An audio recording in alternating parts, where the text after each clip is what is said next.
Colorado on the road headed to Kansas. Kansas coming off of a big win over BYU this past weekend.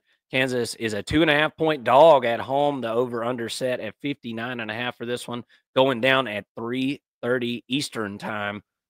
So that'll be, I guess, 12:30. Or no, excuse me, it's played in Kansas. So they're just in that central time zone there. So this will be an afternoon game. Kansas is on a little roll, brother. We talked about it last week, but so is Colorado. So something's got to give here in this one. Colorado is right on the precipice of doing something really, really special and working their way into a Big 12 championship game here. Still got a couple more obstacles to get through here in the 2024 regular season before we get to that first weekend of December. But Kansas, we talked about them last week, Mason. Both of us on the show last week, we had Kansas beating BYU, and sure enough, that's what happened. Kansas is on a roll in the fact that the last 4 games that they've played, they've just been super competitive, and they've been against good opponents. It hasn't just happened one time. This is 4 games in a row now that Kansas has played well and played like the team that we thought they would be coming out of the preseason. We had this team in our top 25 coming out of the preseason and looked like complete idiots because they just absolutely crapped down the back of their leg to start the season. And up until a couple weeks ago had like 2 or 3 wins for the season. So Devin Neal, Daniels, everything's starting to kind of come together a little bit. Now, last week, it wasn't the offense that played as well, right? We had seen 3 weeks in a row where the offense, the Kansas State game, they scored 27, but the other 2 games that were sandwiched around that, they scored in the 40s. This past week, they only scored 17. Kind of saw some glimpses of what we saw in the beginning of the season where they were turning the ball over a bit. But the defense is what stepped up. I mean, we talked about some of the stats going into last week's game. Now, I haven't updated these stats. I was looking at some of my notes from last week. But going into that game, Kansas had that 81st total defense in the country. And just really, really bad against the pass. Can this defense step up again this week? This is going to be a real test here of this defense. Colorado can straight up throw the ball down the field, and they've just about all but given up on running the football in any kind of traditional sense. This was something we talked about last week, and why I think this offense has gotten a lot better. It's not conventional. This is not your conventional offense. This isn't your grandpa's offensive system here. They're using out wide passes, stretching the field 52 yards wide to be able to throw out to wide receivers and let playmakers make plays rather than trying to turn around and hand it off. The offensive line is a big problem for Colorado, but I don't see where Kansas is going to be a team that's just going to be able to exploit that problem, Mason. Like I said, Colorado's got a scheme in place to scheme around that, roll the quarterback out, right? Move the pocket. And on some of these drops, I mean, Sanders is taking like 7-step drops and I mean, literally going straight backwards, which actually technically makes it a lot harder on these tackles, but I digress on that. It's working for whatever, the offensive line gives up a lot of sacks, don't get me wrong, but it hasn't affected their productivity in the passing game, really. So obviously the total is really high here, 59.5. That's a lot of points. I'm first of all, my immediate reaction is under. I think the way that Kansas's defense has played, I think that they can, probably hold Colorado around 40 points or in the 30s. But the problem is I don't think Kansas is able to score a ton right here. I don't have a lot of faith in this offense. It wasn't a good week last week. The defensive line for Colorado has played so much better. That's been the difference for Colorado this season, by the way. It's that defensive line. A lot of the team has looked a lot the same. Not the defensive line. They've looked a lot better. They've helped this defense out a ton. I don't see Kansas being able to just run wild here and score 30 points. Maybe I'm wrong. What's your take on this one, Mason? Yeah, I'm scratching my head on this one. My gut tells me Kansas is going to keep this close or win it. But my head is telling me that Colorado is just playing kind of lights out right now. Like they score a lot of points. When you look at Kansas's offense, it seems like they made a conscious decision at some point this year to not pass the ball as much. and say, hey, look, we've got an NFL running back in Devin Neal. Let's hand the ball off. And now he's going to clear 1,000 yards in this game, assuming he doesn't get hurt, and probably get a couple of touchdowns while he's at it. I think that's the path to victory for Kansas, is to slow this game down. You're going to have to get some stops on defense, which stops and turnovers, that is, and I mean, we saw the first play of the game last week. Shedeur throws a pick. So, they have been mistake prone, I guess. Colorado has. Can Kansas capitalize on that and then have these long, methodical drives on offense to reduce the time? Because I think that the longer this game goes, the more likely Colorado is to win it. You don't want to get into a shootout. I think if the under hits, Kansas has a much better chance to win this football game because of their run game. They're 16th in the country in yards per rush at 5.4 yards per rush. On the flip side, Colorado is 34th in the country, averaging giving up 3.7 yards per rush. I think that, and that's one stat, right? I completely understand that. But if you're looking for a path to victory for Kansas, playing at home obviously helps.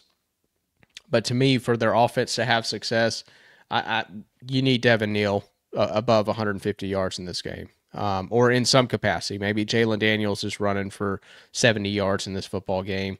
But I think that they really need to be, as a team, really above like 175, maybe 200 in this football game. Really put some pressure on Colorado, and like I said, shorten this game. To me, that's the path to victory for Kansas's offense to have success.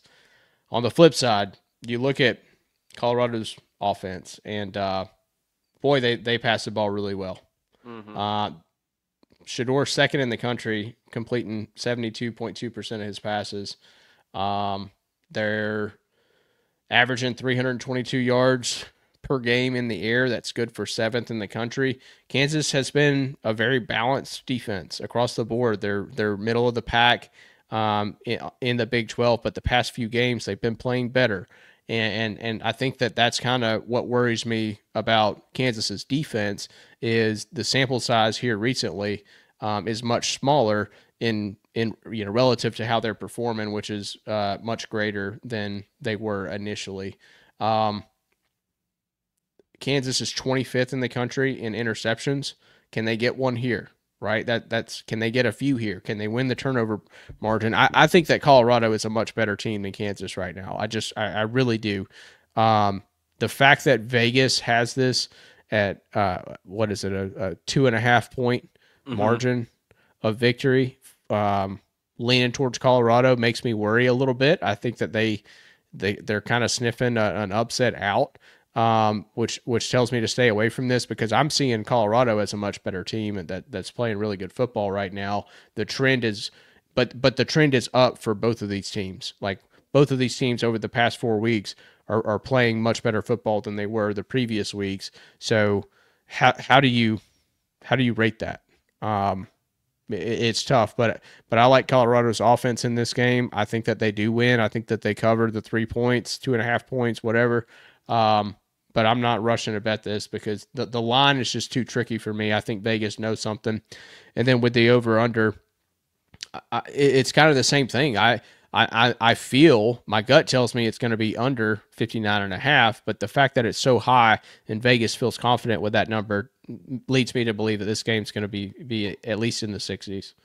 Yeah, I can almost guarantee I'm going to go the under on this one. As you can see, we got the college football nerds model prediction up on the screen right now, showing 32.6 to 25.7 Colorado victory there. Yeah, it also kind of shows it shows some advantages for Kansas as well. As poor as Kansas has been, as far as turning the ball over through the passing game, look at passing yards per attempt this year. Kansas is right behind Colorado, like half a yard. So now, with that being said, Colorado has a lot more pass attempts, so that equals out to a lot more yards. But Look, I am a football traditionalist, Mason, and we both kind of are. Eventually, if you cannot run the football, eventually it's going to catch up with you. You have to be able to, and you don't have to be the best team in the country at it, but you need to be able to really run the ball for 100 yards a game. That's like the rule of thumb in my book.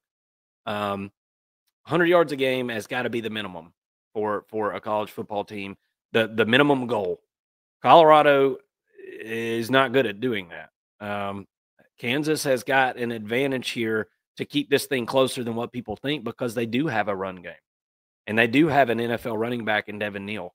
And anytime you're able to run the ball, if this is one of those Saturdays where Kansas is able to run the football effectively, they're going to be able to eat clock, man, and they're going to be able to limit possessions for Colorado. That's why I'm so big on the under on this game, because even if Kansas has mild success running the football, that's going to run clock and it's going to play keep away from that Colorado high-powered offense. And I don't think that Colorado's defense is so good that they're just going to be able to force 3 and outs. I mean, that's not been this defense this year. They've been middle of the pack in just about every category, which is a significant improvement over what we saw last year from Colorado's defense. As I said, the defense has been what's gotten so much better and gotten this team to this next level. There's no doubt in my mind. But with Kansas being on a heater here and having a good bit of momentum and being at home, the last thing that I've got to do is check out the weather, because going to Kansas in November, it can get a little dicey. I'm interested to see what the weather is going to be like this weekend. That's going to be kind of my last box to check off as we get into Thursday, because as we know, out there in the flatlands out there, it gets a little windy, Mason, and it can get a little cold and windy. So who does that affect more? Obviously, Colorado in the passing game. So with all that being said, on that real quick, so what I'm seeing is left to right winds around 8 miles per hour. Should be about 50 degrees at game time. This game is being played at Arrowhead Stadium, by the way. For those who have forgotten, Kansas is going through stadium renovations, so they're playing at the Chiefs Stadium. Interesting. Yeah, that's not terrible conditions or anything. So, Colorado ought to be able to do their thing as far as the weather goes, but just something to keep an eye on. All these games this weekend, guys, the closer we get towards the winter months here, all those games, out west and that kind of on the plains out there, you just got to be well aware of what's going on with that weather if you're betting on these things. I like Colorado to cover this spread here. Just my initial reaction. I'm more interested in the under. Y'all come tune in Thursday. We've got a betting show that we do every single Thursday. It's 8 p.m. Eastern time. It's called Between the Lines, and it's Mason and I's best picks against the spread. I am more than 10 games over 500 for the season. So come and join us. I give out these picks for free every week. I make money with them every week. I was barely under 500 for my picks against the spread last week, but hit a money line with Kansas actually last week. So come and join us on that Thursday show. We'd love to have you. And of course, come and hang out on the First and Long College Football Show anytime that you're ready to talk some college football. We'd love to have you.